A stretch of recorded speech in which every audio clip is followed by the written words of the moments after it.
Hey guys, good to see you again. Today we're taking a stroll down memory lane to remember some of the amazing actors from the Ghostbusters franchise who've sadly passed on. We lost legends like Harold Ramis, the brilliant mind behind Egon Spengler, and Alice Drummond, who made the library scene unforgettable. Their contributions were huge and unforgettable, leaving a lasting impact on the iconic series. Sadly, the list doesn't stop there. Many more talented souls have left their mark on this iconic series. This is the story of 36 Ghostbuster actors who passed away.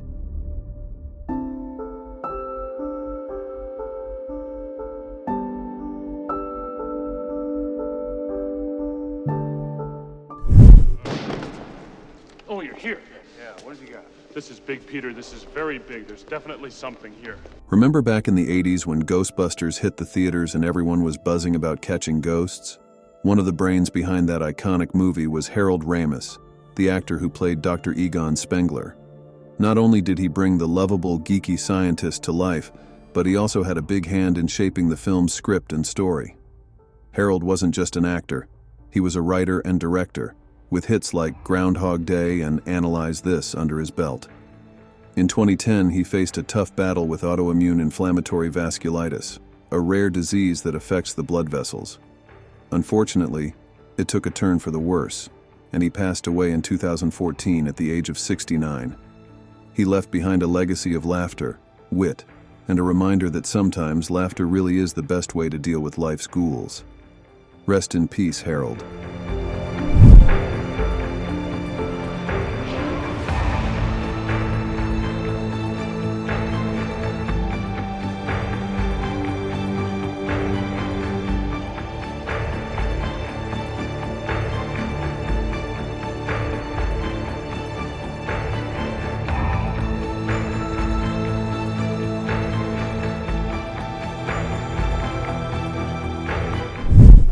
Schizophrenic, mentally incompetent. My uncle thought he was St. Jerome. Remember the librarian in Ghostbusters who kicked off the ghost hunt with that unforgettable scream? Yep, that was Alice Drummond, a versatile actress who could deliver a laugh just as easily as a tear. Born in 1928, Drummond carved out a niche as the lovable, often quirky older woman, whether in comedy or drama. Alice Drummond passed away in 2016 due to complications from a fall. But her legacy lives on in her work, reminding us of the charm and grace she brought to every role. Here's to a woman who could make us laugh and cry with just a flicker of her expressive eyes and that iconic shriek.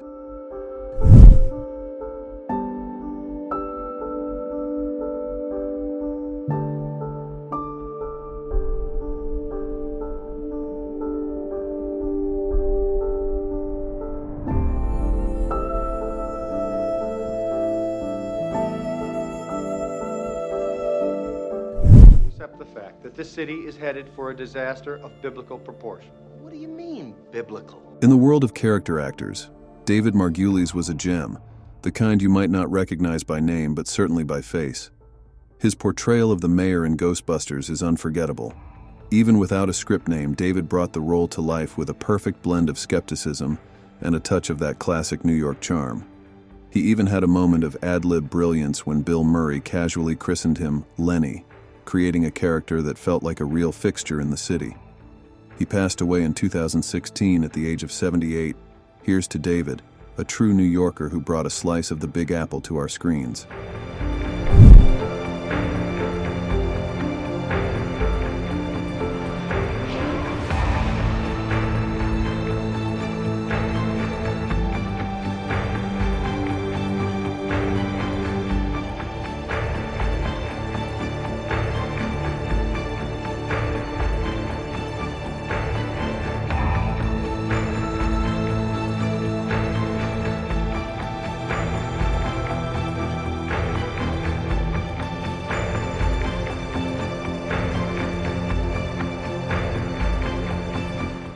Short, your belly button sticks out too far, and you're a terrible burden on your poor mother. Many folks remember Ghostbusters 2 for its playful and quirky spirit, especially that memorable baby Oscar, who found himself in the midst of all the paranormal chaos. You might not know this, but baby Oscar was played by twins, William and Henry J. Deutschendorf II. Yes, just like singer John Denver, who was their uncle. It's wild to think about the possibilities, as there was even talk of a third film where Oscar would take the torch from the original Ghostbusters. Imagine that, a new generation kicking off with little Oscar all grown up. But life had a different script for Henry, who, along with his brother Will, found his passion in martial arts. By the time they were just 19, they had their own dojo in San Diego, a testament to their discipline and dedication. Yet, Hank faced a tougher battle off the mat, struggling with schizoaffective disorder. He bravely fought against his demons, but sadly, it was a fight he couldn't win, passing away at just 29.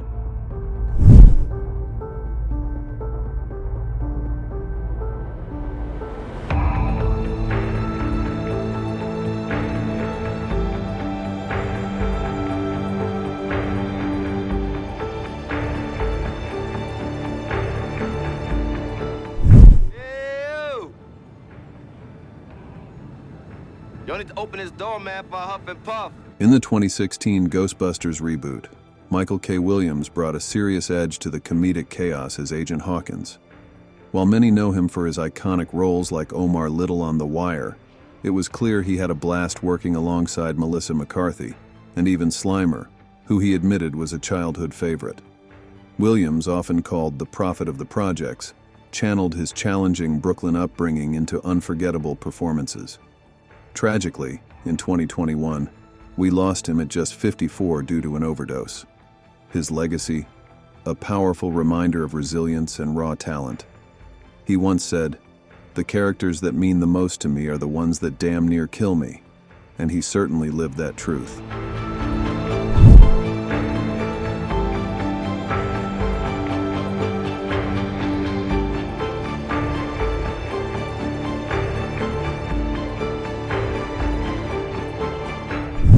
When our parapsychologists sort of go through the very first time that you can see them taking samples. And it's tough to imagine Ghostbusters without Ivan Reitman, even though he wasn't in front of the camera. He was the mastermind behind some of the most beloved comedies, blending genres with a deft touch.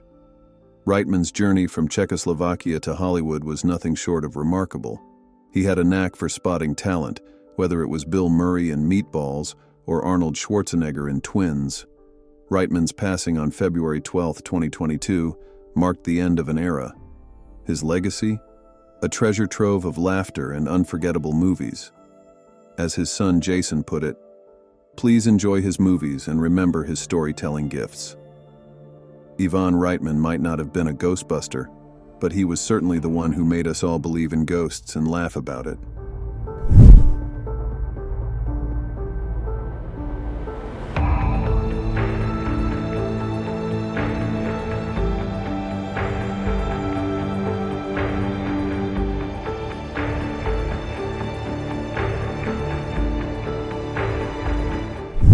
Ever found yourself rewatching Ghostbusters 2 and wondered, who was that woman in the fur coat? That was Louise Troy, a seasoned actress who, although not a household name, left an indelible mark on stage and screen. Born in New York in 1933, Louise was a true Broadway star before gracing our screens in the 80s. She wasn't just the fur coat lady in Ghostbusters 2. She was a Tony-nominated talent with a flair for comedy and drama alike. But life has a way of catching up with all of us. Sadly, Louise passed away in 1994 after battling breast cancer, a fight she waged with the same quiet strength she brought to her roles. She might not have been the lead, but her presence was felt, whether you knew her name or not. Rest in peace, Louise Troy.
Ghostbusters fans might remember the eerie librarian ghost from the 1984 classic. Ruth Hale Oliver, who played that spine-chilling specter, was more than just a face on the screen. She had a fascinating life off camera, dabbling in astrology and writing, with several books to her name, including The Basic Principles of Astrology, a modern view of an ancient science. While her role in Ghostbusters was brief, it left a lasting impression, much like her insightful astrological writings. Ruth passed away in 1988, leaving behind a legacy of mysterious charm both on and off the screen. Rest in peace, Ruth.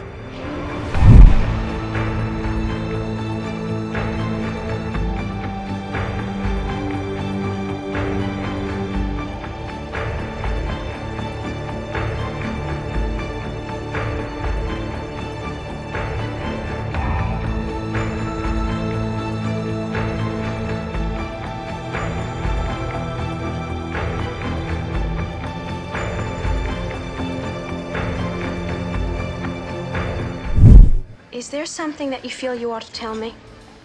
No, there's nothing so far. With a knowing smile, glasses, and a mess of hair, Janet Margolin looked right at home as the prosecutor in Ghostbusters 2. The Scoleri brothers' antics made her exit from the courtroom scene memorable, but her life was tragically cut short by ovarian cancer in 1993, at just 50.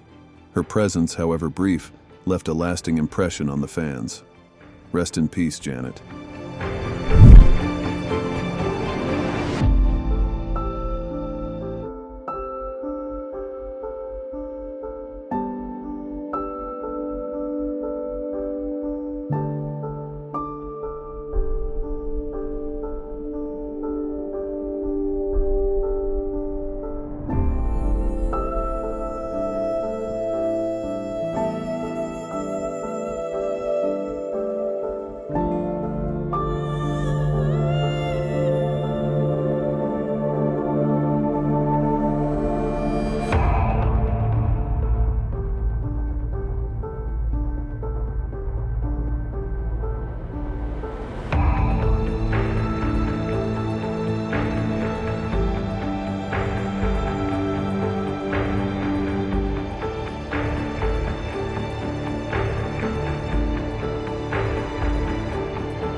We've lost some incredible talent from the Ghostbusters team over the years. Their legacies continue to make us laugh and inspire new generations. If this video touched you, please subscribe to our channel for more heartfelt tributes and memories. Let's keep celebrating the magic they brought into our lives. Thanks for watching and stay tuned for more.